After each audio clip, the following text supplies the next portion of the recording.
Crimson skies bathed the empire's palaces and domes as the sun set. Inside the grand halls of the kingdom, the man receives word, very good. The Cladinae has secured the northern border. The king, seated on his gilded throne, praises him with a measured smile. But his praise is only the prelude. His sharp gaze turns to the young commander. "Tell me, how old are you now?" The reply comes with firm respect. 24, Your Majesty." The king leans back, satisfaction glinting in his eyes. "A fine age for marriage. Then, I shall grant you a bride from my royal bloodline." The court stirs in shock. Whispers echo against the tall pillars. A princess? The hidden one? Wasn't she long thought dead? Then, as if to confirm the rumors, the grand doors creak open. A young woman steps forward, barefoot, fragile, clad in a plain white dress. Her golden hair cascades down in waves, and her piercing blue eyes flicker with fear and hesitation. Gasps fill the hall. The courtiers murmur, astonished.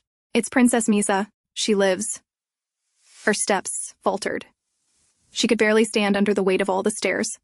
Her brother, seated high upon the throne, beckoned. "Miesa, come here." She staggered forward, clutching at her chest, breath uneven. Fear overtook her body, her knees buckled, and she collapsed with a soft gasp, her golden hair spilling across the cold marble floor. The court held its breath. The princess? Is she even able to walk? Without hesitation, Aerik stepped forward, kneeling beside her. Carefully, he took her hand and pressed his lips against it, sealing his vow in front of all. "It is my honor to serve you, princess." But Miesa yanked his hand. Her heart pounded violently.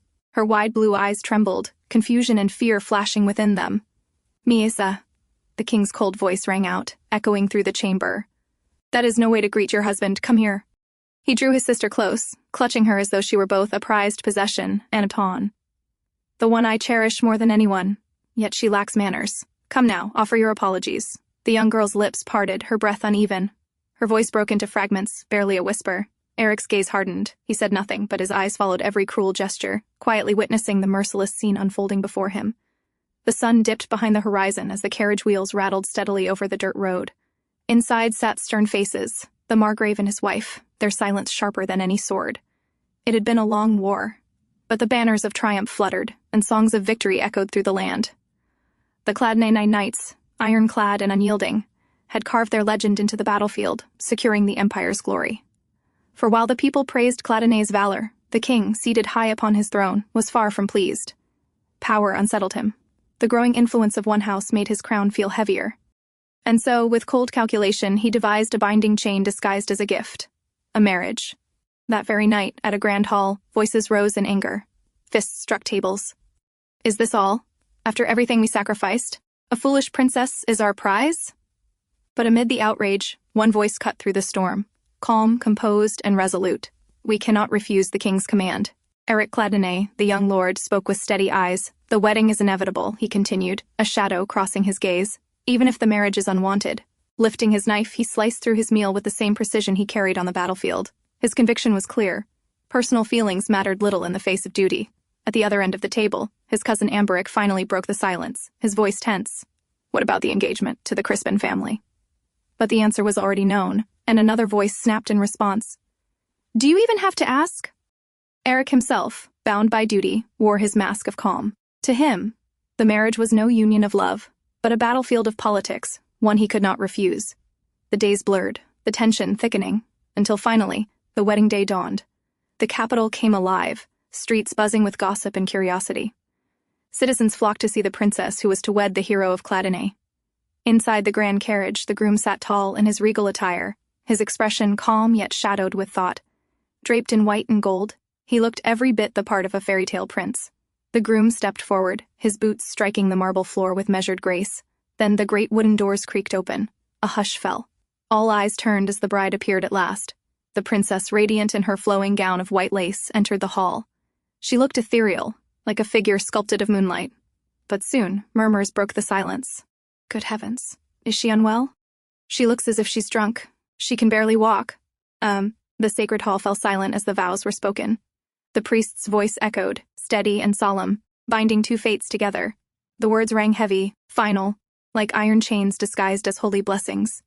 "You may now kiss the bride." Aerik leaned down, his gloved hand gently cupping Miesa's trembling face. Their lips met, a seal, a spectacle, a kiss that would fool the world. Applause filled the cathedral, muffling the silent despair in Miesa's eyes. Night descended. The palace shimmered under the stars. Inside, attendants bowed deeply. You must be cautious not to hurt the princess. We will come by tomorrow morning to collect the evidence that proves you have fulfilled your marital duties, my lord. Understood, Aerik's voice cut through the chamber. The heavy doors creaked open. Step by deliberate step, he entered. Inside the chamber, Miesa lay bound and weakened, her wrists tied, her body trembling. Sedatives had been forced upon her, enough to still even a beast of burden. Aerik's sharp eyes took in every detail. The shallow breaths, the unnaturally pale skin, the cruel restraints. His jaw tightened. Even prisoners of war are treated with more dignity than this. He knew instantly, this was not the work of petty malice. Only the king himself could have sanctioned something so merciless. Stepping closer, he crouched by her side. Her body was ice cold, temperature frighteningly low. He freed her wrists, gently massaging warmth back into them. But it wasn't enough. Desperation pressed upon him. There was only one way left. Princess, he murmured, voice low, steadying himself for what must be done. I will share my warmth with you. Please don't be surprised. He slipped beneath the blanket, pulling her frail frame against his chest. Then, as if formally introducing himself for the first time, he spoke with quiet solemnity. My name is Aerik, son of the Cladinae family. I am 24 years old and have no brothers. I once had a younger sister, but I lost her in an accident when I was young. His voice grew heavier. Since then, I've been living on the war front, and yet, the princess is the one who held a wedding ceremony with me today. He looked at her, so pale, bound by cruel fate and sedatives. Doubt flickered in his eyes. Does she even understand any of this? Still, he knew one thing, she deserved to know. Winter in the border is brutal, he muttered. His hands gently reached for hers, icy to the touch. Frostbite begins at the ends of the body. It's more important than anything to get the blood flowing again. The princess stirred faintly, a soft sound escaping her lips, and her pale cheek showed a hint of returning color. Relief washed through him. Good. She's feeling better. Her complexion is returning. Yet another concern pressed on his mind. Proof of the first night was required. Without it, suspicions would rise. He stood, scanning the room for what he needed. His eyes fell on the delicate glass vessels, an idea forming. He sighed quietly, the weight of duty evident. By morning, dressed in simple garments, he stepped out, carrying the stained cloth, symbol of a consummated marriage. With a calm but commanding tone, he handed it to the waiting maids. It is proof of holy marriage, he said. The women bowed respectfully, promising to deliver it to the king. As they prepared to attend to the princess, Aerik halted them. Wait, the princess hasn't woken yet. Please do it later. The maids exchanged glances but nodded. We understand. We'll let her rest then. Inside, Aerik leaned against the door, exhaling deeply. Later, faint sounds caught his attention. He turned and found the princess sitting on the floor, her golden hair spilling over her shoulders, chewing absently on the corner of her blanket. Eric's brows furrowed. Princess, that is not for eating. But she ignored him, continuing her strange nibbling. Amused yet worried, he retrieved bread from the basket. Kneeling before her, he held it out. Seems you're hungry. Please wait a moment. How about this? The princess blinked, then reached hesitantly. As soon as the warm loaf touched her lips, she nibbled eagerly, her eyes softening as though tasting food for the first time. Aerik couldn't help but smile faintly. I'm glad you like it. Later, the palace gates creaked open to welcome them back. Word spread swiftly, Master Aerik has returned. But this time, he was not alone. By his side was the princess. At the sight, the household gathered.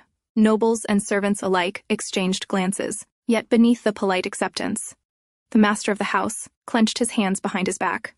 Moments later, chaos unfurled. The princess, as though moved by some untamed impulse, climbed onto a great stone statue in the gardens, her attendants panicking below. Princess! That's dangerous! Please, come down! They cried, their voices sharp with fear. Margrave's jaw tightened as Aerik strode forward, lifting her down with firm, steady arms. Please give the princess to me, one of the attendants begged. You should rest, master. I'm fine, he replied firmly. His voice allowed no room for argument. The princess has become a member of our family today. Since she is under my care, take caution when tending to her. The butler bowed deeply. Understood. We will take care of her, don't worry. Evening descended, and the family gathered at the long dining table. Aerik's voice broke the stillness. He addressed the attendants hovering nearby. I'll take care of her during the meal. You may go back to rest. The servants exchanged knowing glances. One of the older women spoke, but the princess has a lot of difficulties, especially when eating, my lord. Slowly, Aerik guided a dish toward her. My lady, he said softly, almost coaxing, would you like to eat this? For a moment, she simply blinked at him. Then, haltingly, she opened her mouth. But before he could sigh in relief, she spat the food back out. Shock rippled across the table. Gasps erupted, whispers buzzing like angry bees. The atmosphere shattered. Aerik immediately caught her hands, restraining her. "Please calm down, my lady," he murmured. Behind her, the princess's personal maids laughed softly, a mocking glint in their eyes. "Prepare to clean up the lady," Aerik commanded. The maids exchanged glances, then stepped forward with rehearsed obedience. "Understood," they replied, their tone laced with quiet disdain. Long ago, in the kingdom of Esquillre, there were 3 houses that were called the 3 pillars of the kingdom. The house of Selekeze, which kept the kingdom's internal affairs stable, the house of Crispin, which kept the kingdom's public order and security, and the house of Cladinae, which protected the kingdom from external threats. Each of them has a powerful influence over the kingdom's affairs and military power. The previous king of Esquillre had 3 queens from each house. The first child born from the first queen, the daughter of Duke Selekeze, was Burmalik II, the tyrant king. Burmalik ignored his duties as king and oppressed the land with violence. Under the pretense of protection, he massacred the house of Selekeze, his own mother's family. And, still not satisfied, he persecuted the remaining 2 houses as well. So, unable to bear his abuse any further, the 2 houses decided to unite by setting up an engagement between heirs of the house so they could launch a coup as the war ended. However, things didn't go according to plan, as the king decided to take action against this threat to his power. "I heard that child was originally fine, but they say she went mad the moment she saw the people of the kingdom dying. Pitiful, isn't it?" Lady Cladinae added with sympathy. "Do you think we are in any position to pity her?" Duke Margrave snarled, his fist crashing down on the table. "This morning, some vassals said they should put Aerik in your place as the heir." Duke Margrave sneered, swirling his wine. "Is Prince Hagal still hesitating?" His lips curled in disdain. "He is also weak-hearted. The king's cousin, a man of royal blood, the last surviving heir of the direct royal line aside from the king himself. But fate had not been kind to him. One tragic accident had left Hagal crippled, bound to a chair, unable to sire any children and even step into the light. And yet, his very existence made him a dangerous pawn on the chessboard of power." Duke Margrave's temper finally snapped. His fist slammed against the table. "Nothing works. Nothing changes." His rage echoed even after he stormed out. Lady Margrave leaned forward. "That kid," she said softly. "Do not show her affection. There is nothing flimsier than the affection of a man," she advised. "Do not cause that poor child any further pain." Aerik was shocked seeing her mother concerned, then nodded in agreement. Later that night, Aerik walked down the corridor, his steps firm and steady, but his thoughts heavy. The maids whispered from the side, their words laced with disdain. "Do as I say, you mad woman," one muttered. "Is she energetic because of the good food they gave?" Another added. "But did you see the look on their faces?" They continued until Aerik entered. "You did well. Now you can rest. I will take care of her," he ordered. Though he had only heard a little, it was enough for him to understand how the princess had been treated by these maids. Both maids hesitated, fearing he had overheard them, then quietly left. "It seems like you are in a good mood today, my lady," Aerik said, approaching her. He sat quietly beside her. "I don't know if you can understand me," he said softly, "but I hope you are comfortable here." The princess slowly lifted her head, her wide blue eyes meeting his. For a fleeting moment, clarity sparked in her gaze, and Aerik felt his chest tighten. Was she beginning to understand him? The next moment, the princess suddenly spat at him. The act made everything clear. She hadn't understood a word he had said. Aerik froze, stunned for a moment, then slowly wiped his face. "My lady? You should not spit on another's face," he said gently, almost as though advising a child. Then he let out a faint sigh. "Rest now," he added, his tone soft but firm, before turning away and leaving for his bath. The princess said nothing, her expression unreadable. As the night deepened, they eventually lay in bed together. Outside, a thunderstorm rumbled across the darkened sky. Lightning split the clouds, followed by the heavy roar of thunder. The princess's eyes shot open wide. Fear flickered in them, though she stayed silent, lying stiffly in the sheets.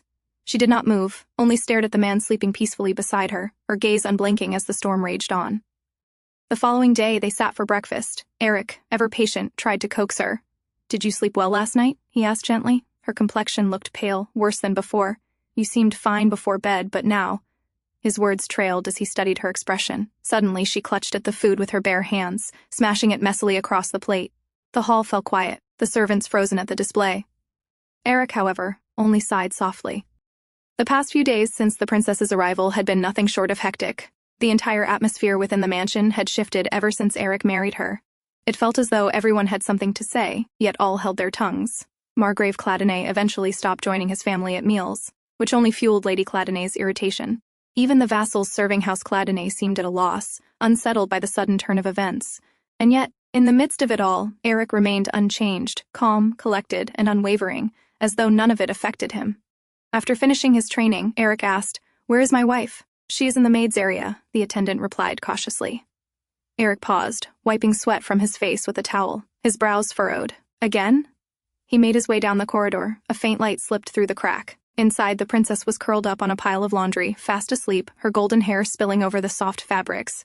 The maids whispered among themselves. They admired her quietly, marveling at how even in slumber she looked fragile yet beautiful. One maid chuckled softly. "She looks like a white cat. So cute." Suddenly, a knock startled them. "Oh, young master has arrived!" One maid gasped, and they quickly scrambled to their feet. Aerik stepped in, his sharp eyes scanning the room. "Are the two maids away again?" he asked. The young maid stammered nervously. "Yes, my lord, but we took good care of her." Aerik nodded curtly. "Good job." He walked to the princess and lifted her into his arms, her head lolling softly against his chest. "I will now take care of her now," he said. The princess stirred faintly as he descended the grand staircase with her in his arms. But suddenly, her body tensed. Her blue eyes widened, panic flashing within them. She let out a choked sound, thrashing violently against his hold. Aerik grunted, tightening his grip to steady her as she struggled desperately, kicking and clawing. "Please wait until I drop you off," he said firmly. "If you fall, you will get hurt." She groaned, still resisting, but eventually quieted. At last he set her down on the bed. She clutched the blanket tightly, glaring at him with frightened, trembling eyes. Aerik remained silent, watching her carefully. Days had passed since she arrived, and one thing had become painfully clear. The princess did not seem to like him at all. To her, Aerik thought bitterly, "I must be nothing more than a means of transportation, someone to carry her around." Aerik's gaze followed. There, tangled in her golden hair, was a piece of yarn.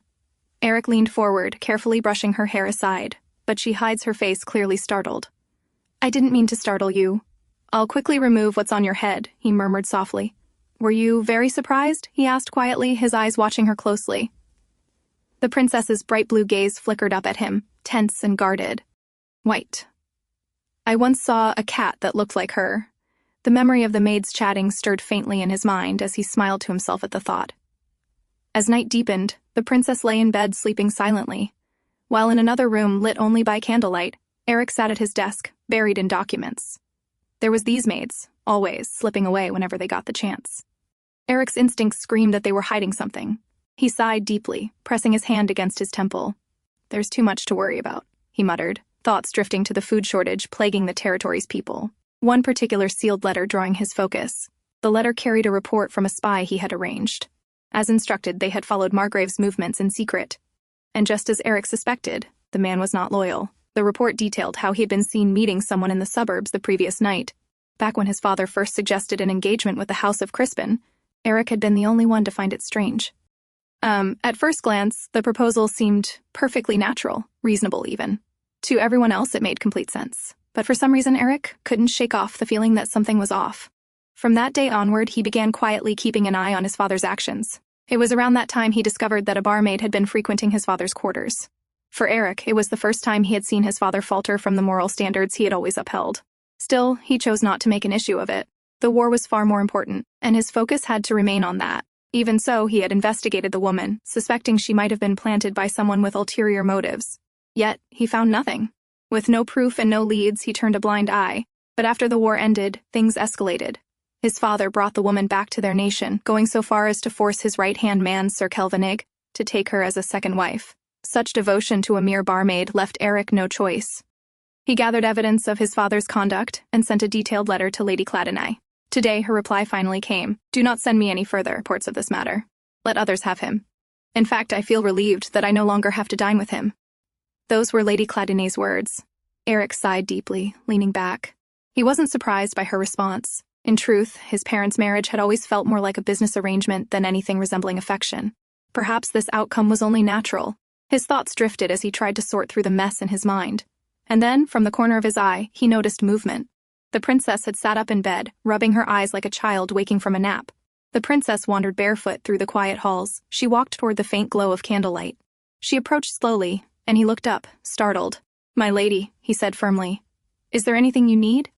Without warning, she rushed forward, clutching at his chest as if seeking warmth and safety, and sat on his lap.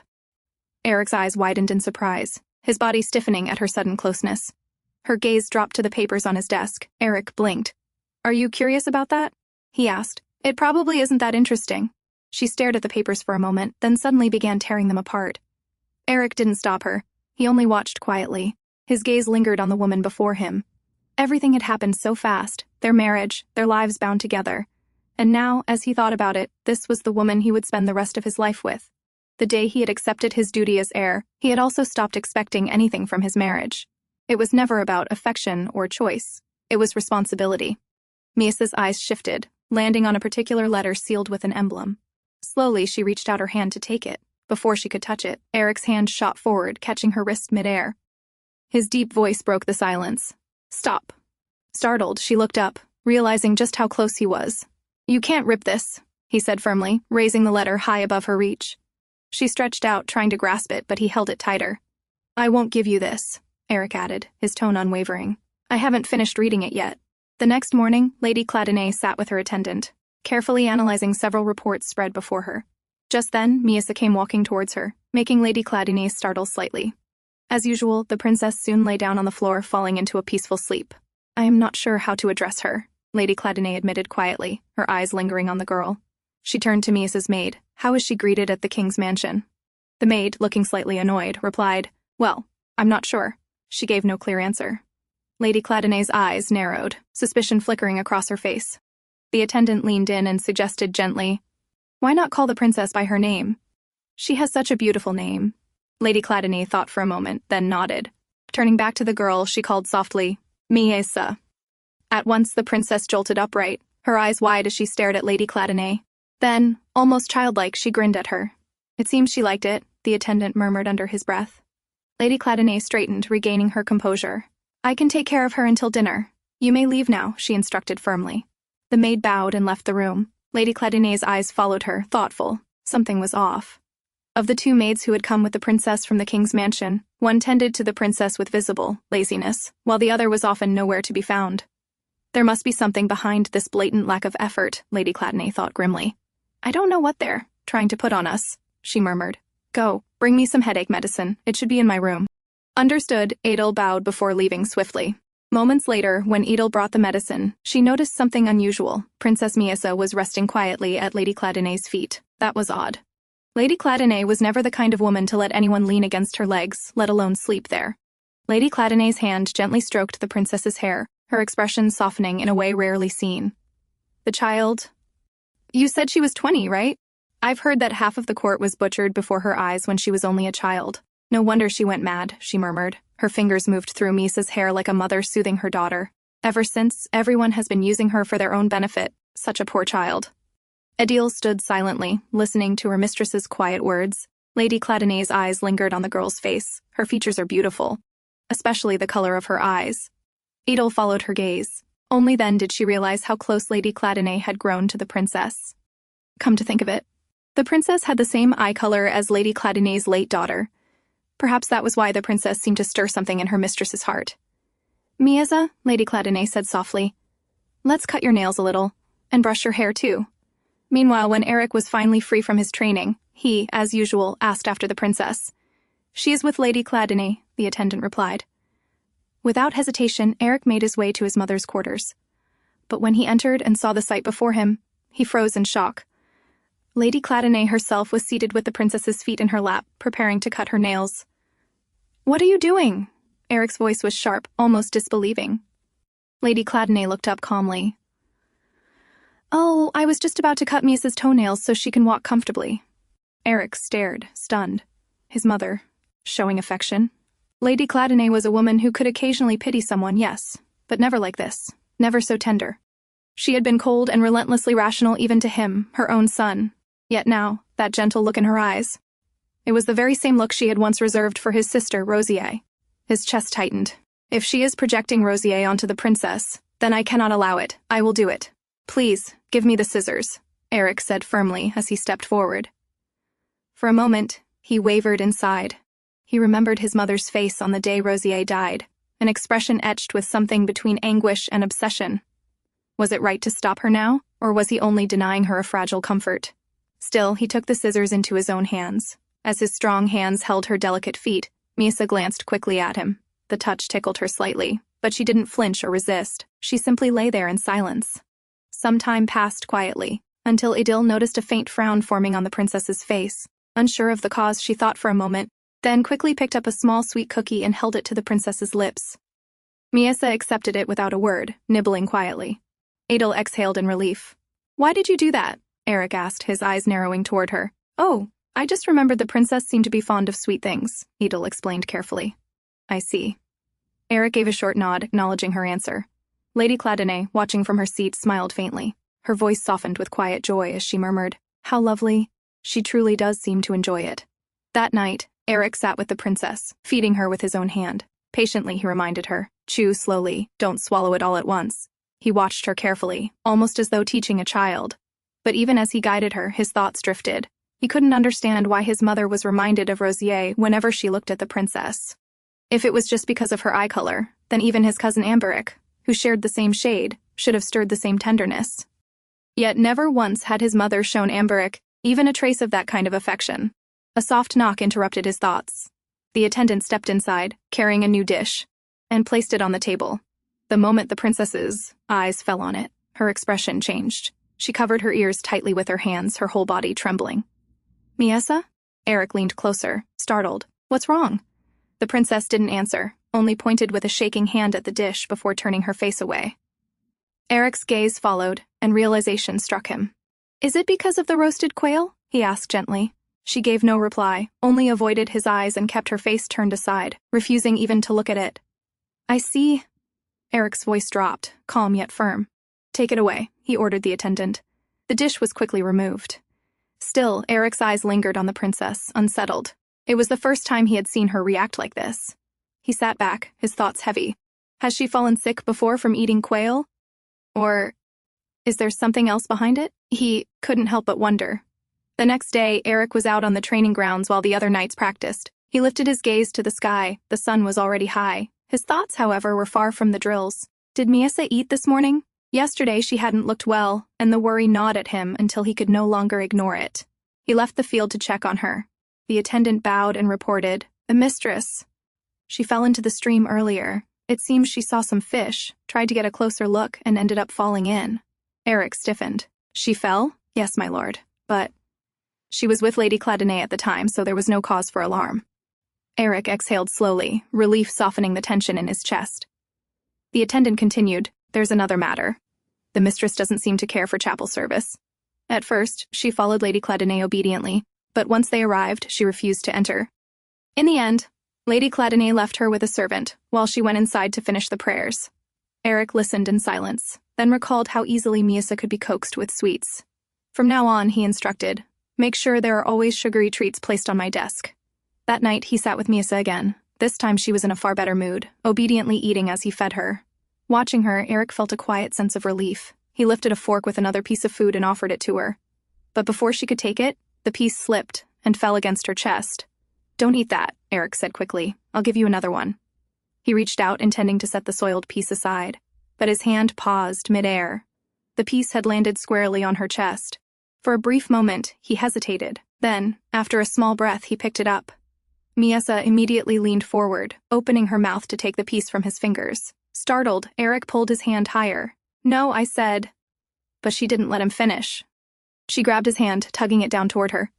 Her cheeks flushed red, her expression tinged with frustration.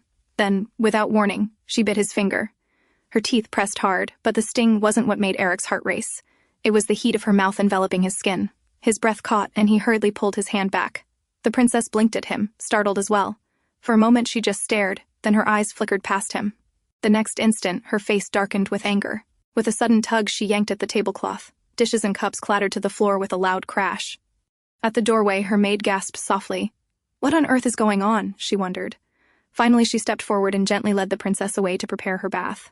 Aerik remained seated, silent. His eyes dropped to his hand, to the faint marks where her teeth had pressed into his skin. Later that night, while the princess slept peacefully as always, Aerik lay awake. No matter how he tried, he couldn't chase away the lingering warmth that clung to his fingertips. He pressed a hand over his eyes. She's my wife, yet she's more like a child. She doesn't even understand that I'm her husband. I can't— His breath caught. I mustn't think of her in that way. That should never have happened. Never. The next day, Lady Cladinae mentioned, "We'll be hosting the poem recitation this Wednesday." Aerik frowned slightly. Is there really any need to go through with it? Of course, Lady Cladinae replied firmly. They'll be circling for juicy gossip like hyenas. That's exactly why we must use this chance to show them how well we're doing. The gathering was no small event. Once a month, noble ladies from 3 houses came together to share recitations, exchange views, and, more importantly, gather information. This time, it was House Cladinae's turn to host. But what weighed most heavily on their minds was the fact that Marchioness Crispin and her daughter would be attending. It would be the first time their families met since the engagement was cancelled. Though it hadn't been House Cladinae's fault, Aerik knew the Crispins would surely still hold a grudge. After their discussion, Lady Cladinae and Aerik took Miesa to the greenhouse. The princess rushed inside with the eagerness of a child, wandering from one corner to another, curiously examining everything with wide eyes. Lady Cladinae busied herself with inquiries, while Aerik stood back quietly, simply watching Miesa as she roamed. "Mistress, why didn't you come to our quarters today?" one of the maids asked as she approached, carrying a small birdcage. The moment Miesa turned her head, her eyes locked on the fluttering bird inside. Her mind faltered, suddenly dragging her back to that awful night, back to words her mother once whispered, words that still haunted her. The memory struck like a blade, her face drained of color. She let out a sharp scream and stumbled backward, collapsing to the ground in fear. Everyone froze, startled. "Miesa!" Aerik shouted, rushing forward. He dropped to his knees beside her. "Miesa, are you all right? What happened?" "We don't know," a maid answered quickly. "She just got startled." Before anyone could say more, Miesa suddenly clutched Aerik, burying her face against him like a frightened child. Tremors ran through her body as she held onto him desperately. Aerik wrapped his arms around her, holding her steady. "As you can see," one maid explained stiffly, "the princess does not like birds very much. Then you should have told us that in advance," Lady Cladinae snapped, her tone sharp with anger. "We look after her every day," the maid retorted carelessly. "Why are you scolding us for missing such a tiny detail?" Lady Cladinae's eyes narrowed, her temper flaring, but she bit back her words. She had been suspicious of these maids from the very start. Still trembling in Aerik's arms, Miesa wouldn't let go. Seeing her in that state, he spoke softly. "I'll take her outside to calm her down." Without waiting for approval, Aerik carried her out of the greenhouse. His thoughts churned. Could this be the reason she recoiled from roasted quail the other night? He walked until they reached the garden and stopped at a wooden swing beneath the trees. Sitting down, he kept Miesa on his lap, holding her securely. "Don't worry," Aerik murmured, his voice gentle. "If any bird comes near, I'll chase it away. You can rest." Miesa tilted her head, studying his face. His profile, calm and steadfast, carried a quiet strength. True to his word, his gaze flicked to every sound, alert to any flutter of wings. At last, reassured, she let her eyes close. Leaning against him, she drifted into sleep, comforted by the man's quiet vigilance. As they sat together, Aerik spoke with a hint of amusement. "I can see you're getting along with your wife." Aerik glanced at him, unimpressed, but Aerik continued. "There have been a lot of rumors about the two of you. Even my household has heard what people are saying." Aerik's brows furrowed. "Who is it this time?" he asked, his tone edged with annoyance. He knew his uncle was trying to push Aerik as the heir. Such rumors could not be ignored. Aerik leaned back, thoughtful. "Well, there's a maid named Vina, she has red hair, and another servant, skinny, with brown hair. That's what I've heard." Aerik exhaled slowly. He knew Aerik enjoyed his freedom and had no real desire to be heir. Their trust had been forged in battle, from saving each other's lives more than once. "Thanks, I guess I owe you one more time," Aerik said with a sigh. "No worries," Aerik replied easily, lowering himself to sit on the ground. His gaze sharpened. "But what's going on with you? Don't tell me you're actually into her, because, seeing you now, it feels like you're overdoing it," he smirked. "People are even saying your wife's feet haven't touched the ground since she arrived, because you carry her everywhere." Aerik frowned. "You know she limps. And not to mention the accidents that could happen if I don't take care." Aerik shook his head. "But I don't get it. At first I thought you were just putting on a show to fool the king, but right now there's no one watching. So why are you being so devoted to her?" His voice carried a trace of frustration. His eyes narrowed. "You're not seriously thinking of marrying her forever, are you?" Aerik's gaze softened as he stroked Miesa's head where she rested. His answer was calm, steady. "It doesn't matter who I marry, as long as they are of help to the House of Cladinae. Now that the princess is part of our family, the king will at least leave us alone for a while. And as for my kindness to her, she knows nothing. She doesn't even know whose lap she's sitting in. I don't want her to be mistreated." Aerik let out a long sigh. "Well, I suppose you're right." A few days later, the poem recitation was held. Ladies of various noble connections gathered inside the greenhouse, their voices mingling as they settled into their seats. Among them were Marchioness Crispin and her daughter. Once everyone was seated, Miesa and Aerik appeared before them. They offered a few words of greeting, polite and restrained. Yet, under the surface, the air was taut. Eyes lingered on them for too long, silent stares pressing down like a weight. The tension between the two houses was palpable, and everyone's attention remained fixed on them. Aerik, however, wasted no time. He lifted Miesa gently into his arms, thanked the guests for attending, and prepared to leave. But before they could depart, the daughter of House Crispin followed. "I need to speak with you," she said, her voice urgent. Aerik turned, his tone sharp. "What is it? Following me here is an unwise decision." "Then I will be brief," she replied, steadying her gaze on him. "No matter what happens, do not have a child." Her words carried firm resolve. Aerik said nothing. He could feel eyes watching them from nearby, and he knew it was best not to respond. The Crispin daughter, who had been clutching a handkerchief tightly the entire time, let it slip from her grasp. "Then, until we meet again," she said before leaving. On their way back, Marchioness Crispin asked, "Did you do what I told you?" "Yes, mother," her daughter replied quietly. All her life, Lacane Crispin had been taught nothing but how to be the perfect lady of a noble house. Yet what she truly wanted, no one had ever cared to ask. That night, Aerik sat in his study as usual. His desk was buried beneath documents and reports, his thoughts weighed down. The war had left heavy damage, and now they lacked enough food to last through summer. If they could manage this season, then by autumn the soldiers returning from war would harvest their fields, and things would finally return to normal. Normally, such a crisis should have been eased by the rewards granted to House Cladinae from the king. But what they received were only trivial trophies, a Harlech iron mine, and a single princess. These were the king's rewards. The mine would take time before it became useful, and it could do nothing to fill their stores with food now.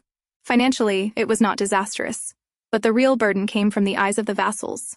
In his father's absence, they all looked to Aerik, expecting him to produce the best possible solution. The responsibility was crushing him more than he had anticipated. As his thoughts tangled, a soft weight pressed against him. From the side, Miesa came quietly and settled herself onto his lap, wrapping her arms around him as she often did. Aerik stilled, realizing once again that Amberic's questions had no clear answer. He could not explain it, even to himself. Why he let her close, why he cared for her this way. He exhaled and lightly patted her back. Miesa turned, her finger pointing toward a glass bottle on the desk. Aerik reached in and pulled out a single candy he had kept there for her, placing it gently in her hand. As she popped it into her mouth, a small smile tugged at her lips. And every time he saw that smile, his own burden seemed to lift, just a little. The comfort this fragile young woman brought him gave him an odd, inexplicable sense of satisfaction. The next day, the maids of House Crispin arrived, asking for the handkerchief their lady had left behind. Lady Cladinae's eyes sharpened immediately. She knew exactly what it meant. In high society, to leave a handkerchief in the house of one's former fiancé, who was now married, was nothing short of a token of love. "Edel," she ordered calmly, though her voice carried steel. "Gather the maids and search for it. And make sure word spreads that the handkerchief belongs to Marchioness Crispin herself. That way, there will be no unnecessary rumors." Inside the greenhouse, Cladinae's maids began their search, joined by Crispin's servants. Among them, a secret meeting took place between Crispin's head maid and one of the princess's own main maids, the very one who had come with her from the king's mansion. The head maid spoke in a low, firm voice. "Let me be brief. She must be taken care of within 2 years, at the very latest." A sly grin spread across the princess's maid's face. "If you wish, I could have it done by tomorrow." "No," the head maid cut her off sharply. "So sudden would raise suspicion. And we cannot come here too often." The princess's maid leaned closer, her eyes gleaming with a dangerous glint. "Then just let me know. I can come to you." That night, the family gathered for dinner. Margrave Cladinae, who rarely joined them, was present. But his irritation grew quickly at the sight of the princess. A dog would have better manners than her, he scoffed, his voice dripping with disdain. Lady Cladinae, seated gracefully, answered with a sweet, sarcastic smile. "Darling, if it's that hard for you, why don't you ignore Miesa altogether? After all, I doubt she wants any of your attention in the first place." The Margrave's anger flared. He pushed back his chair and stood, his eyes dark. But before leaving, he threw one last warning over his shoulder. "Just remember, we must visit His Majesty soon. Make sure she doesn't have any bruises." In the kingdom of Esquillre, it was customary for newlyweds to visit the bride's family 50 days after their wedding. And so, when the day came, Aerik entered the royal palace, Miesa by his side. He bowed deeply. "Greetings to your majesty," he said in solemn respect, holding Miesa gently alongside him. "Indeed, it's been long since we last met," the king greeted with a wide grin. As usual, Miesa slumped to the ground, lying there lazily. The king chuckled. "Seeing as how our Miesa seems to be doing well, I expect we'll soon be hearing news of a child." Aerik bowed his head slightly. Ever since their marriage, he had done everything possible to avoid raising the king's suspicion. "We hope the same, your majesty." But I'm afraid my wife's health is not yet fully well, he answered carefully. The king's attendant leaned in, murmuring something in his ear. The king's smile faded. With a sharp flick of his hand, he dismissed the servant. His voice, when he spoke again, was dangerous. I don't want my time wasted. Miesa's ladies-in-waiting told me something rather interesting. They said although the sheets were drenched in blood, not a single drop was found when they bathed the princess afterward. That made me think, perhaps you don't want a royal bloodline. Tell me, Aerik, are you keeping her intact so that you can cancel this marriage? Eric's chest tightened. No, it's not like that, he said firmly. He had believed his efforts enough to silence the maids, but clearly it wasn't. The king's eyes glinted. It seems House Cladinae sought to deceive the crown. Perhaps this could even be seen as an act of treason. Eric's face paled. He had never feared sacrificing himself, but what would become of his people if the king struck them down? Come here, Miesa, the king called. The princess crawled toward him. He stroked her head with a chilling smile. My little sweet Miesa, perhaps you'll tell me the truth. Did your husband take off your clothes that night? Miesa said nothing. The king's hand tightened, cruelly yanking her hair back. Answer me, Miesa. His voice had no warmth now. Her lips quivered. Then, for the first time, broken words escaped her mouth. It hurts. Eric's eyes widened in shock. He had never heard her speak before. Here. It hurts, Miesa repeated, pointing to the spot and clumsily explaining with gestures. Gasps rippled through the hall. Faces turned away, shocked and embarrassed. Stop, the king snapped, rising to his feet. That's enough. I have no desire to hear details of my sister's wedding night. With a swift kick, he shoved Miesa aside. Take this thing with you and leave, he spat at Aerik. Aerik clenched his teeth, fury burning inside him. But there was nothing he could do here. Wordlessly, he lifted Miesa into his arms and left the palace. On the ride home, silence clung to them. He held her in his lap, saying nothing. Miesa, too, remained still, eventually drifting to sleep without a sound. As soon as they returned, Eric's voice cut through the quiet. Make sure no one enters the second floor of the west wing. The princess's maids exchanged confused looks, unsure of what was happening. Miesa struggled faintly in his hold, but Aerik did not release her. Cullen? He ordered his right-hand man, stand guard at the door. No one enters this room. When they entered, Aerik pushed Miesa down onto the bed. His voice was low, edged with anger. Now, no one will listen to you here. No one will come. Whether you scream or cry, no one will hear. So speak. I know you are capable of it. Miesa swallowed hard, realizing she had no choice but to reveal the truth. Darling, why don't you simply ignore Miesa altogether? She said quietly. Aerik froze, his eyes widening. After all, she repeated, I doubt she wants any of your attention in the first place. They were the exact words Lady Cladinae had spoken at the dinner table. Eric's chest tightened. He could hardly believe what he was hearing. What were those things you said in front of the king? He asked, his voice low but sharp. Miesa smirked faintly. They'll be after juicy gossip like hyenas. We must show them how well we are doing. The words struck him again with a jolt. That too? Those were Lady Cladinae's very words. Though she spoke clearly, Aerik noticed her hand trembling faintly. Beneath her defiance, there was fear. Slowly he stood, releasing her. My apologies. I didn't mean to frighten you, he said quietly, stepping down from the bed. For a long moment, silence lingered. People always said the princess had watched her mother die when she was only 8 years old. After that, she had witnessed her siblings slaughtered by the king's hand. To survive, perhaps she had chosen to act mad. Her madness a shield, Aerik found himself at a loss. He wanted to comfort her, to say something, anything. But no words would come. All he could do was sit in silence. In the morning, Miesa's lady-in-waiting entered with a tray of breakfast. She approached briskly, urging the princess to wake. Then, without hesitation, she tugged back the covers to check. Eric's gaze sharpened on them. He had thought the king might have executed these maids for their lies, yet here they were again, checking, prying, confirming whether he and his wife had fulfilled their marital duties. Why don't you let her sleep a little longer? Aerik said firmly. The maid startled, stiffened under his stare, then nodded quickly, suspicion flickering in her eyes, before bowing and retreating from the room. As the day began, Miesa carried out her usual list of tasks. Her first act was to scatter and wreck the table, leaving it in complete disarray. Then she moved on to the black-haired man's clothes, tearing them with her teeth like some wild creature. Her last task was to grab hold of her lady-in-waiting and yank out strands of her hair until the woman cried out. Only then, with chaos around her, did Miesa consider half her daily duties complete. Today, however, something was different. Her maid lingered far longer while checking her body. Miesa knew why, because of that black-haired man. The thought of him made her freeze. Now that he had discovered her secret, what if he told the others? What if he tried to drive her out of this house? Her chest tightened. No. It was true he had been angry last night, but still, he didn't seem like the kind of man who would purposely harm her. Yet the doubt gnawed at her, and if he did tell them, then what? Panicked, Miesa ran straight into the hall. Lady Cladinae was seated there with her usual composure. "Oh, Miesa, did you sleep well?" Lady Cladinae asked warmly as soon as she noticed her. Miesa said nothing. Instead, she collapsed into Lady Cladinae's lap, burying herself there like a frightened child. The lady stroked her hair tenderly. "You must still be half asleep," she murmured. Miesa let out a slow breath of relief. Lady Cladinae was still the same with her. Nothing had changed. While Miesa rested at her side, Lady Cladinae turned her attention back to her butler. They discussed household matters. "We have purchased mojo wood for the garden decoration," the butler reported. At once, Miesa's ears perked up. "Mojo wood? Isn't that incredibly expensive? Even the royal palace uses it sparingly." The butler then presented a sample of fine butter. "This quality block costs 20 pesos each," he said. Miesa's eyes widened. "That much money? For such a small amount of butter?" Noticing her curiosity, Lady Cladinae smiled faintly and held it out to her. "Would you like to try?" Miesa took a small bite, chewing slowly. She had overheard before from the maids, with the same money, they could easily buy an entire sack of flour. That night, she remembered, the black-haired man had spoken of the food shortage and his worries about their people. Wouldn't flour be more useful than this butter? She wondered anxiously. But Lady Cladinae was delighted at her reaction. "You seem to like it," she said gently.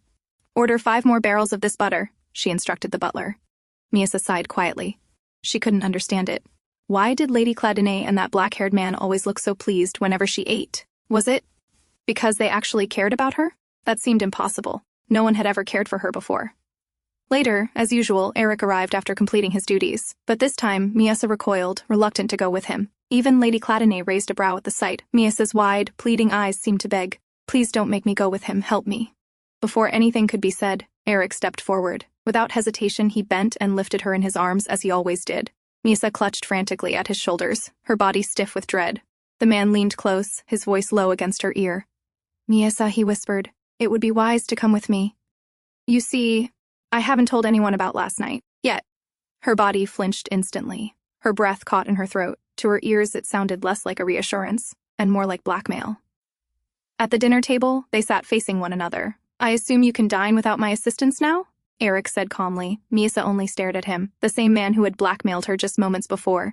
Now she was certain she didn't like him. Her eyes fell on the fork and knife in her hands, and her brow furrowed. She hadn't used such utensils in nearly 10 years. Her hands trembled as she tried to cut and lift the food, forcing herself to practice. Aerik, watching her carefully, gave a small nod. "It seems you are quite proficient at this." Miesa frowned deeply at his words, unimpressed.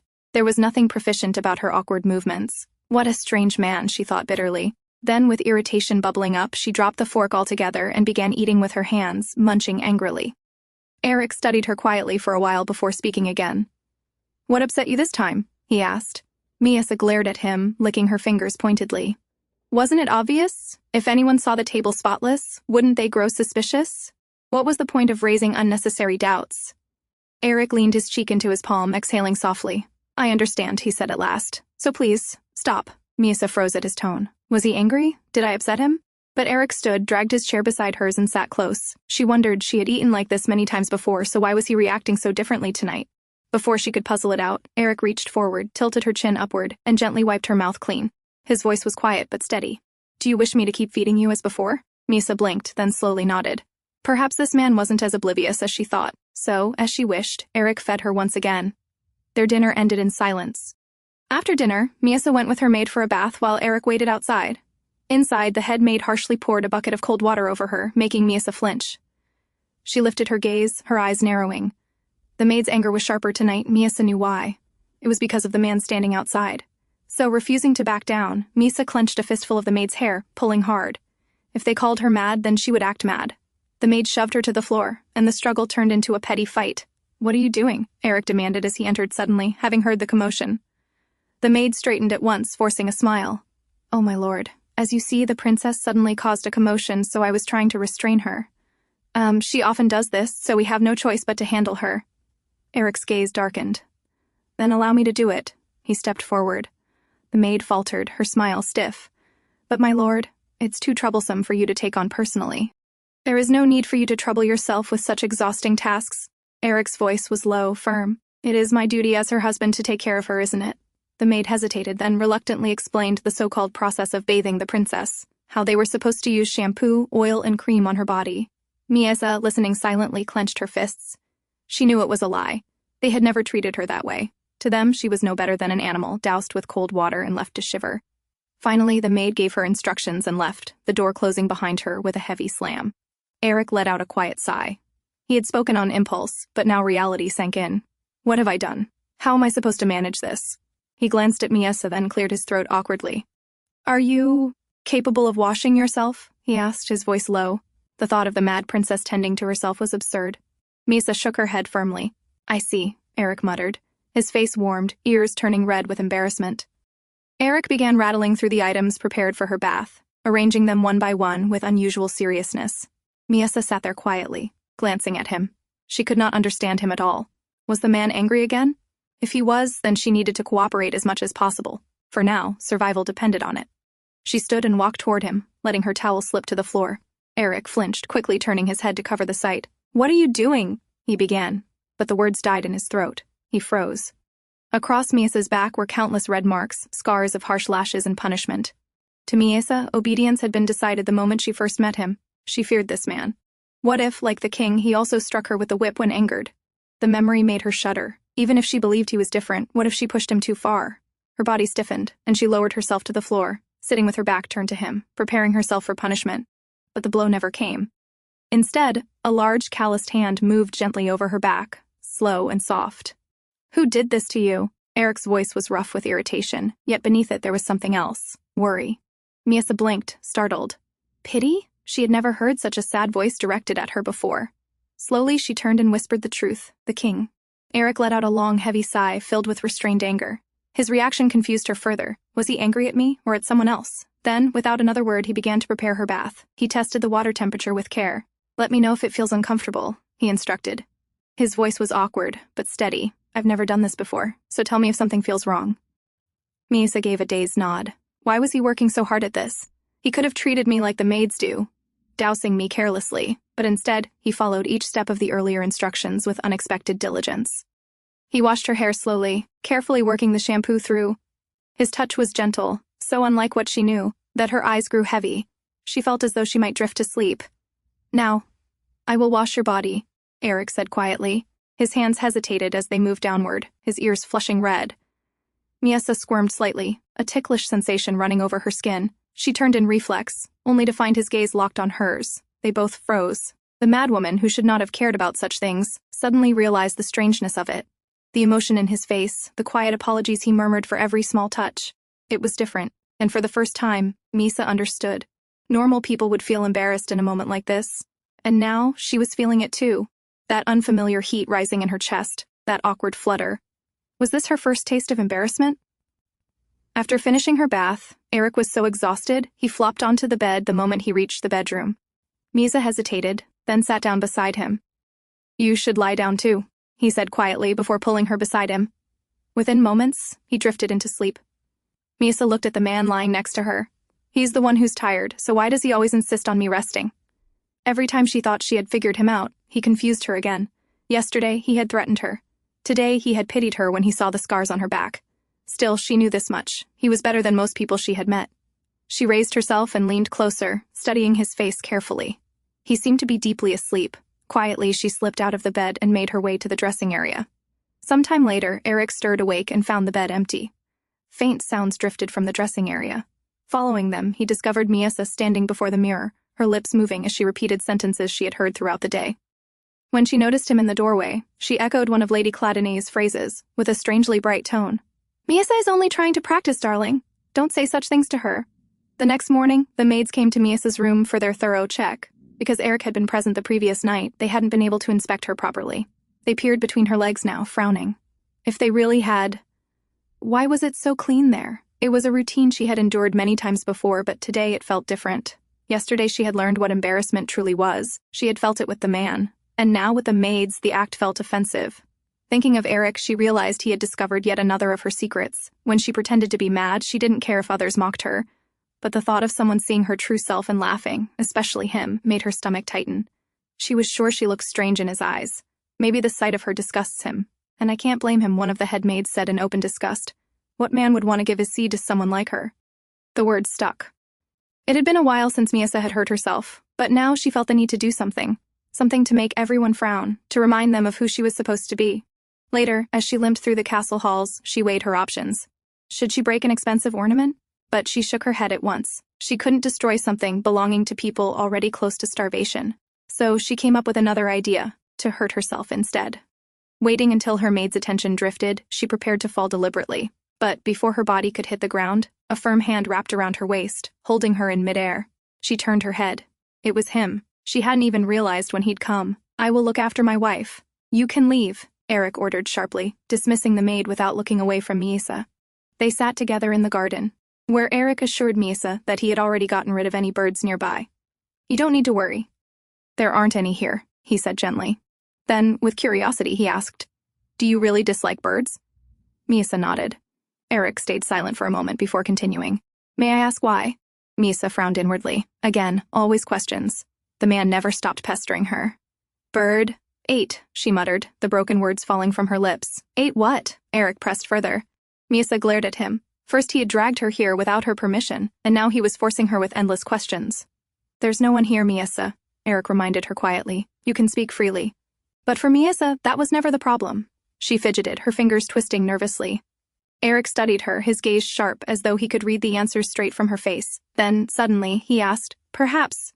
Do you find speaking difficult?" Miesa's eyes widened. He understood. "Could it be that you haven't spoken to anyone in quite some time? So, even though you can form words in your head easily, lining them up aloud is hard?" Aerik explained. Miesa had never given it much thought before, but hearing his explanation, she realized he might be right. Slowly, she nodded. Then instead of just nodding, he said steadily, "Try to say whatever you can, however short." Miesa hesitated, but his determined look pushed her to try. She forced out a quiet, "Okay," but the sound came out strange, broken. Embarrassed, she quickly covered her mouth, her cheeks burning. "It will get better with time," Aerik reassured her.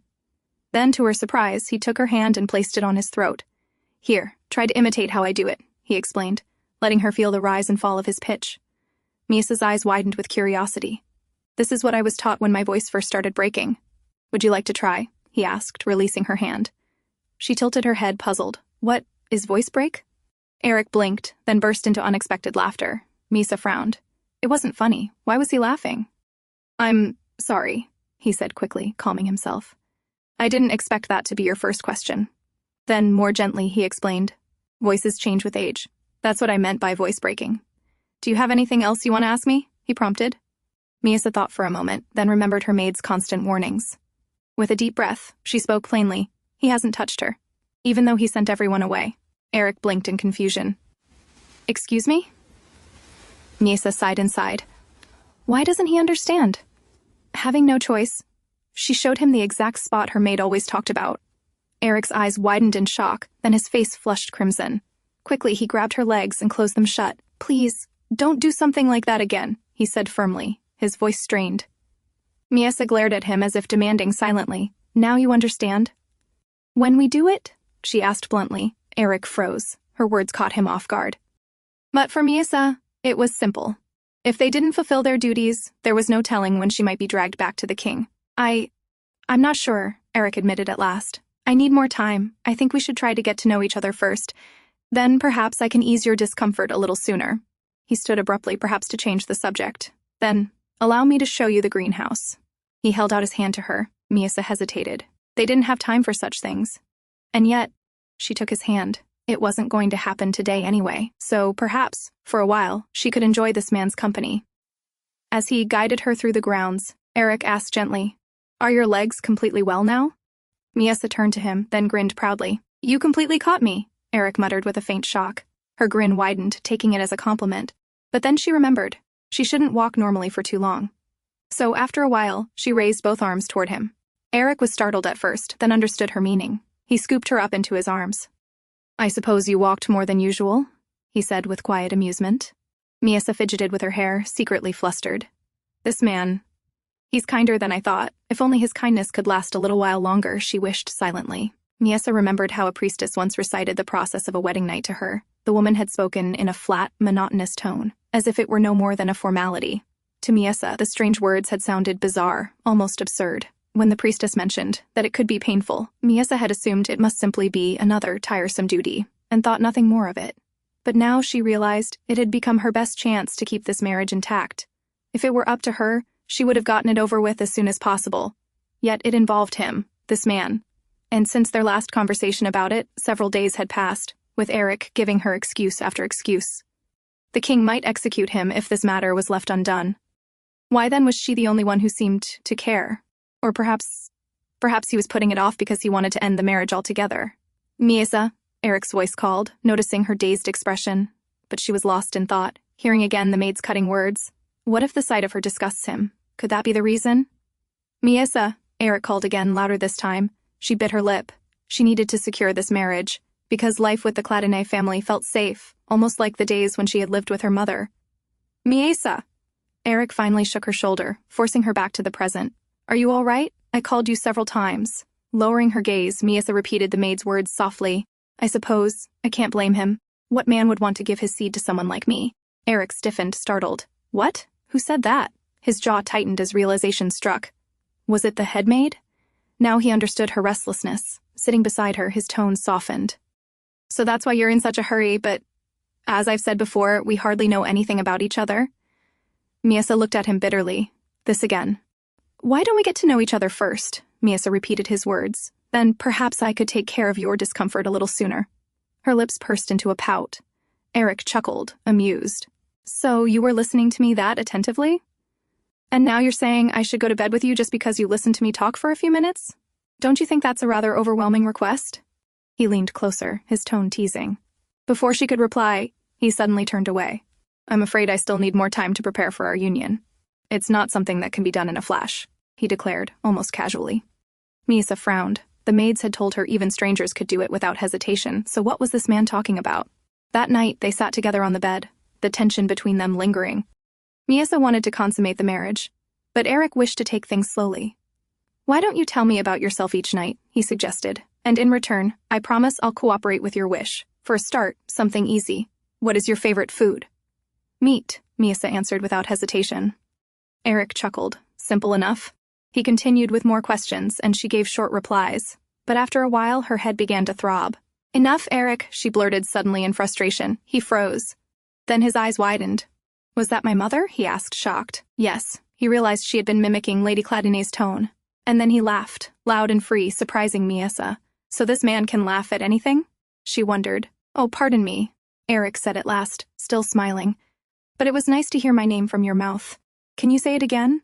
It wasn't as difficult for her now, so she quietly said, Aerik. He looked at her with an unfamiliar expression, one she couldn't read.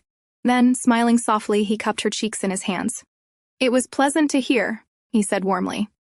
And since you were gracious enough to grant my request, I'll have to return the favor.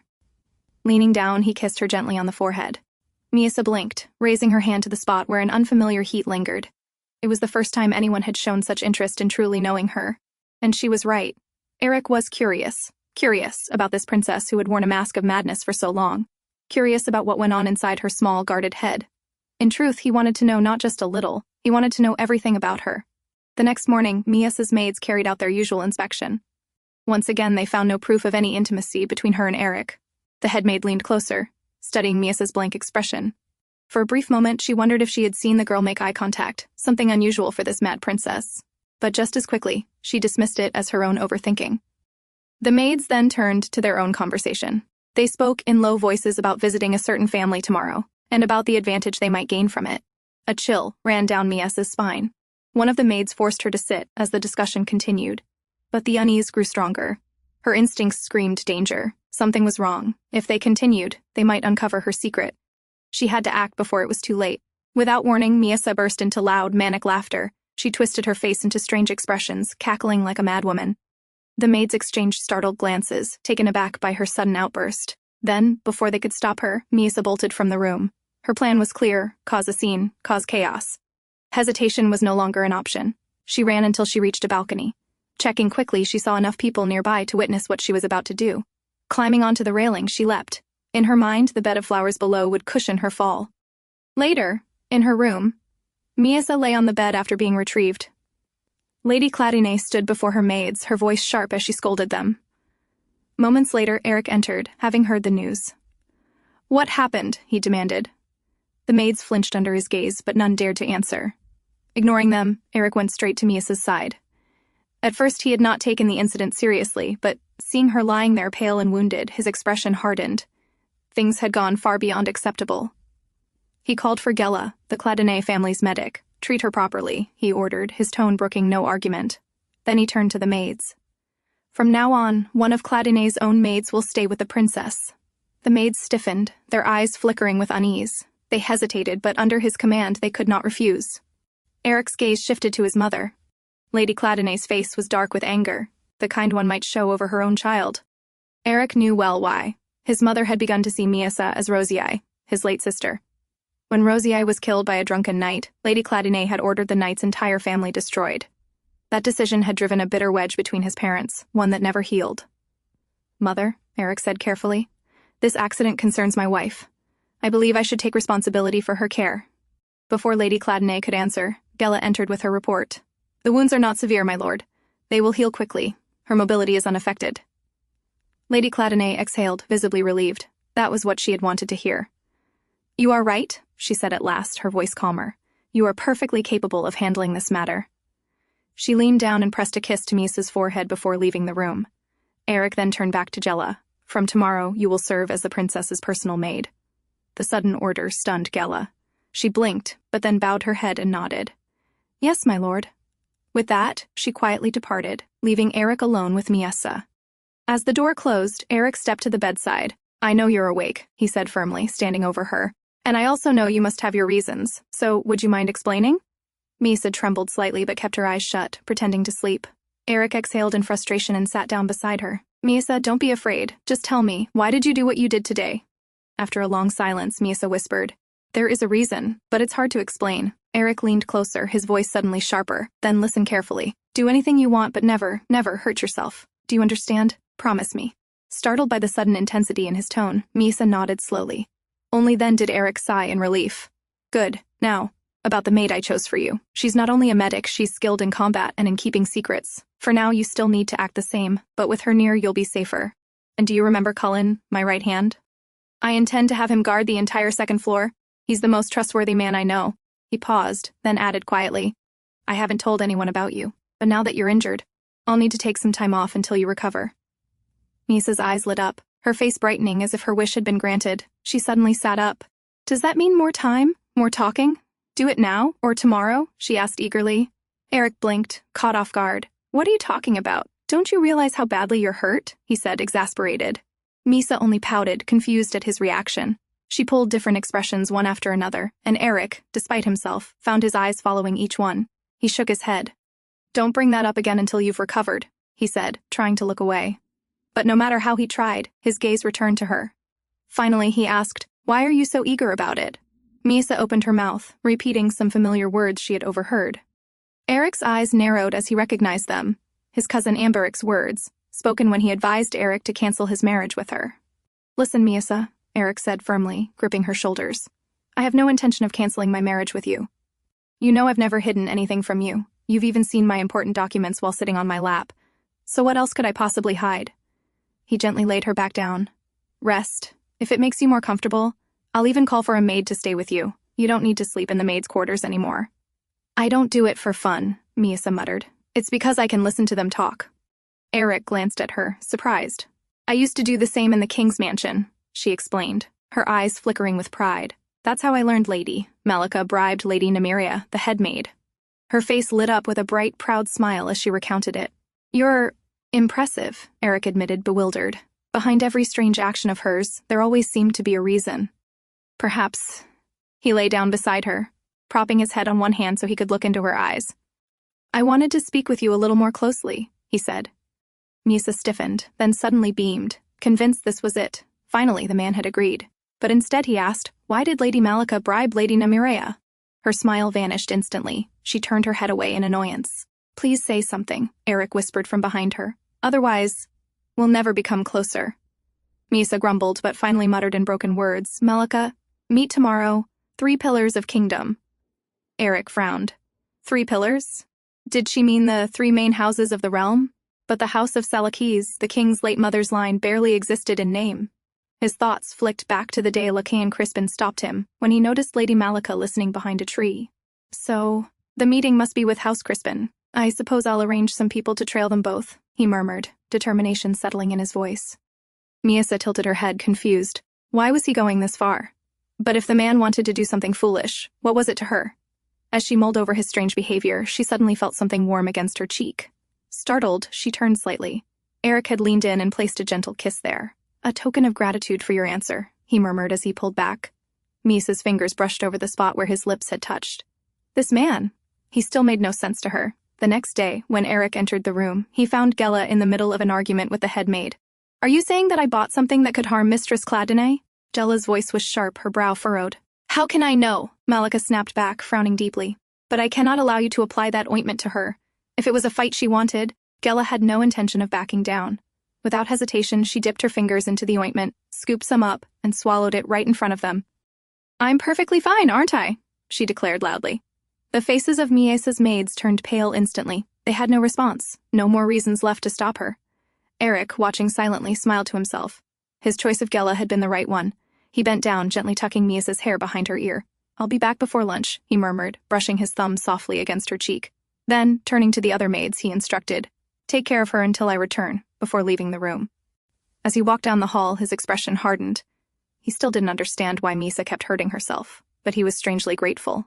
Because of that, he had been able to place Gela by her side, and if he wanted to make her more comfortable and discover her reasons, he first had to remove the king's constant surveillance. The first step was to assign the knight's training duty to Aerik. His cousin wasn't pleased, but Aerik had no choice. The second was to order Cullen to secretly place men to follow Lady Malika and the Crispin family. Finally, he summoned Idil, Lady Cladinae's personal maid. Idil had been by his mother's side since he was a child, skilled, trusted, and sharp. Yesterday, she had accompanied Lady Malika to the palace and returned with a detailed report of the incident. Because of your efforts, we will soon be rid of those 2 ladies-in-waiting, Aerik told her sincerely. Idil bowed. But Eric's tone turned serious. The problem is, it will all be for nothing if their replacements are cut from the same mold. That is why I need your help. You are far more suited to this task than anyone else. He then told her what he had learned.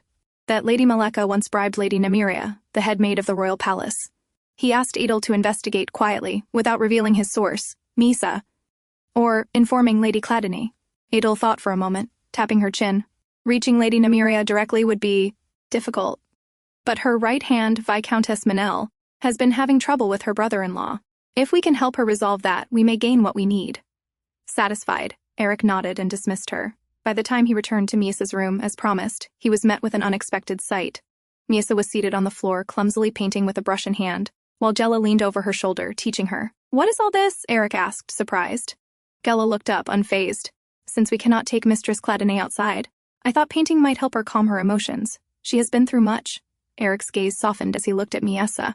She seemed genuinely happy. He stepped closer, gently caressing her cheek. Then perhaps next time. Why not read her some books? He suggested. Gela nodded thoughtfully.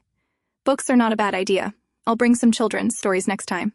But as her eyes flicked back to Aerik, she caught the way he was rubbing Miesa's cheek with unmistakable tenderness.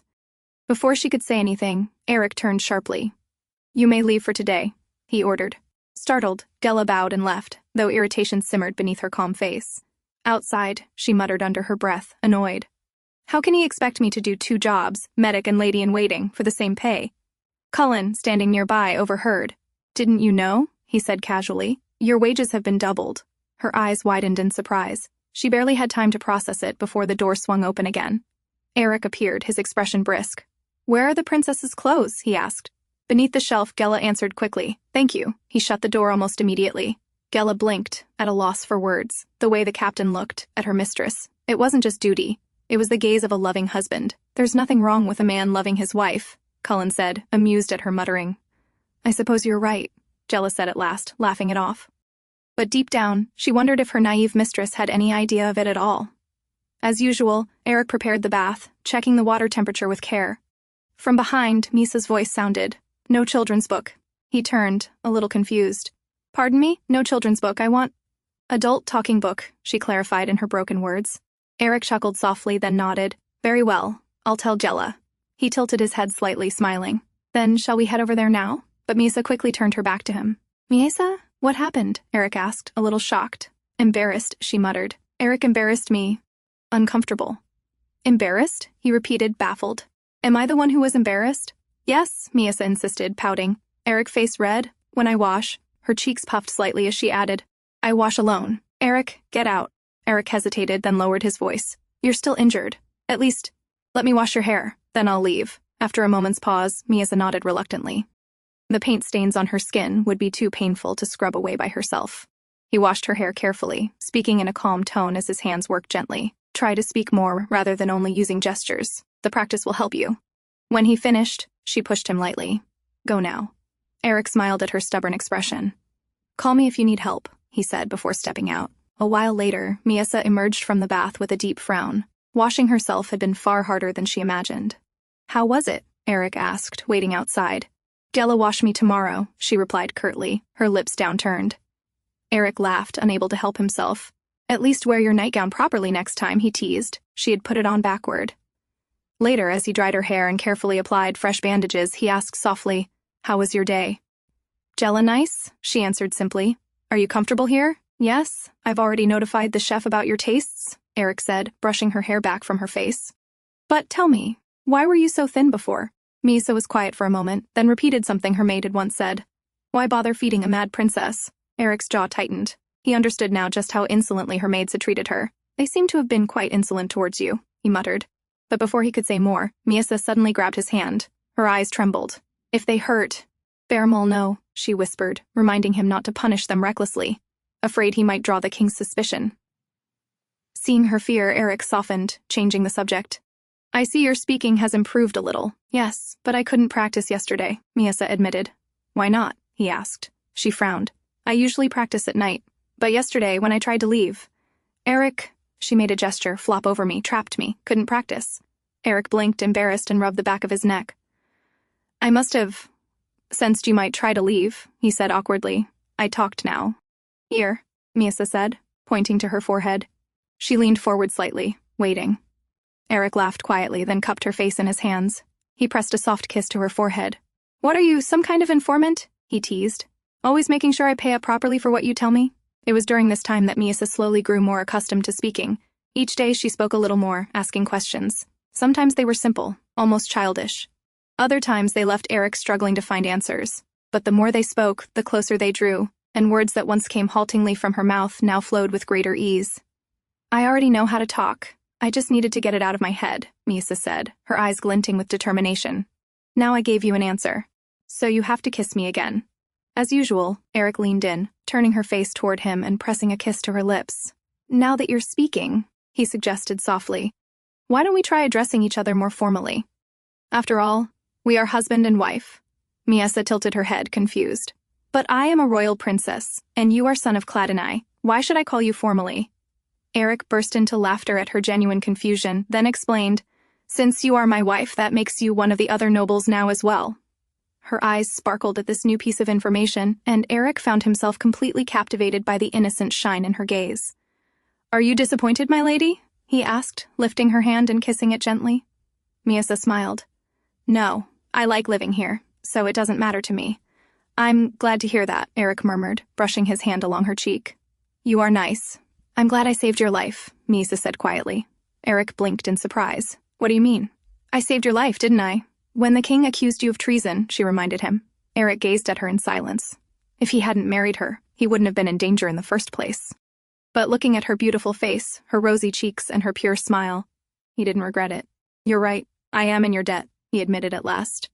Miesa laughed playfully. "Aerik, I'm happy that I married you."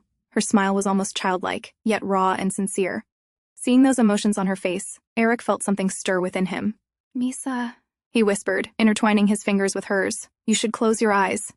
He leaned closer, his hands stroking her lips gently. Her face turned crimson at the unfamiliar sensation. "Go on. Shut your eyes, Miesa. There's no need to be nervous," he urged softly. Trusting his words, she closed her eyes. Aerik leaned in and captured her lips, deepening the kiss as he pulled her closer. His heartbeat quickened with every passing second. Miesa opened her eyes slightly, startled. "Why is he sucking my mouth as if there's food there?" "But there isn't." She couldn't understand. When Aerik finally pulled back, both of them were breathing heavily. Her face showed shock more than pleasure. Aerik kissed her forehead, then trailed down to her cheek before capturing her lips again. "Does it feel strange to you?" he murmured in between kisses.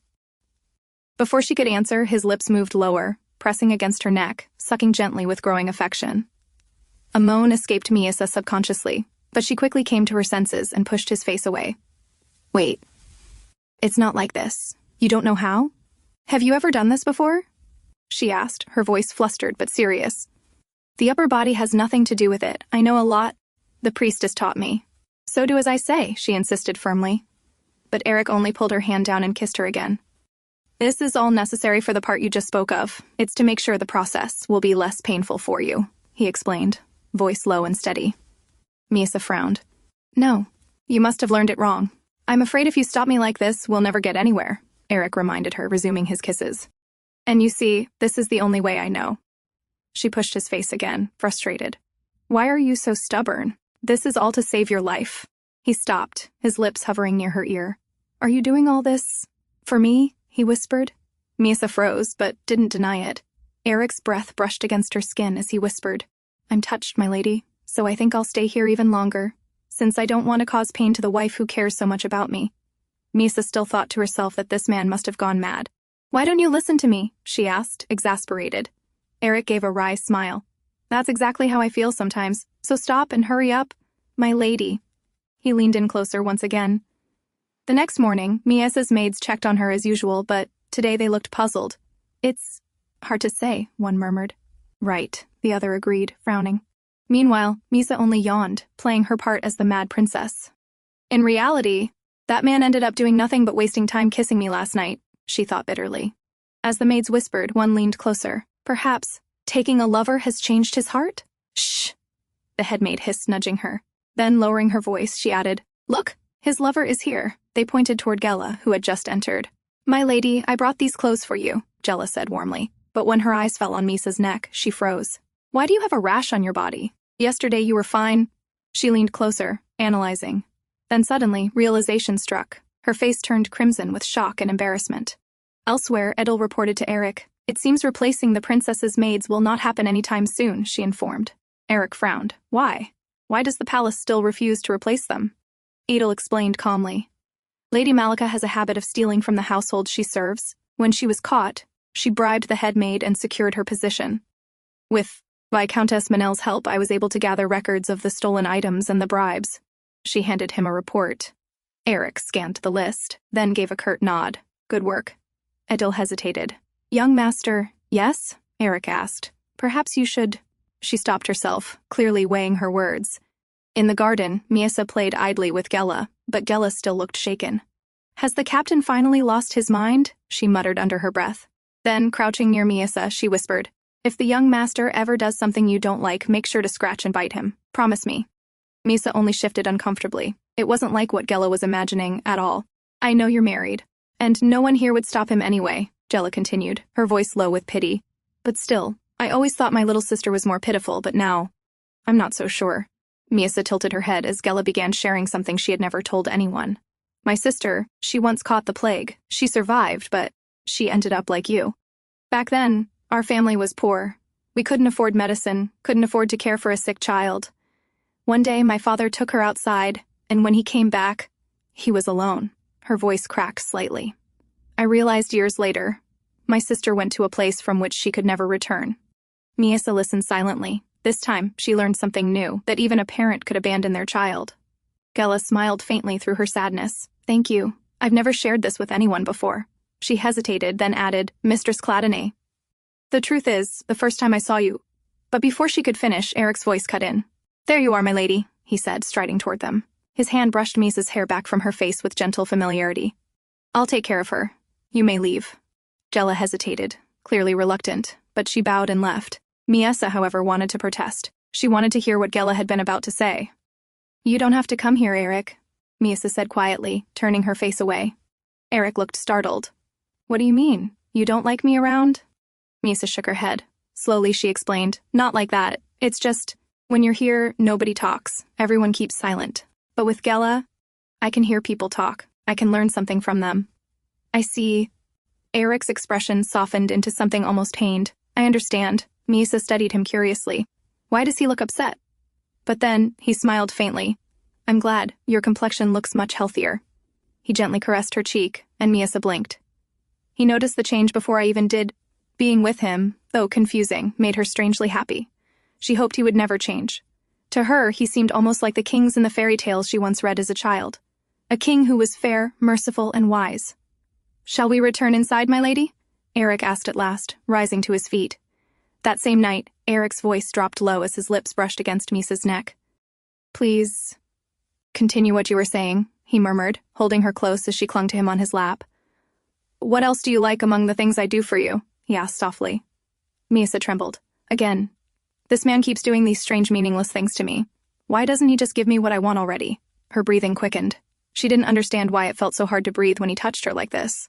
I like it when you carry me in your arms, she finally replied. Aerik's gaze deepened, his questions relentless. Why? Why? Miesa frowned. Isn't it obvious? We only need to do this to avoid being killed, so why does he keep asking? But when Aerik suddenly pulled away, her heart jolted. Take your time, he said gently. Answer me. I can wait. Miesa blinked, stunned. He refuses to touch me unless I answer him. How underhanded. I've never met anyone as stubborn, or as scheming, as this man. Gritting her teeth, she gave him the truth. When I walk, I limp. It makes it hard to move. So I like it when you carry me. As expected, Aerik smiled at her answer.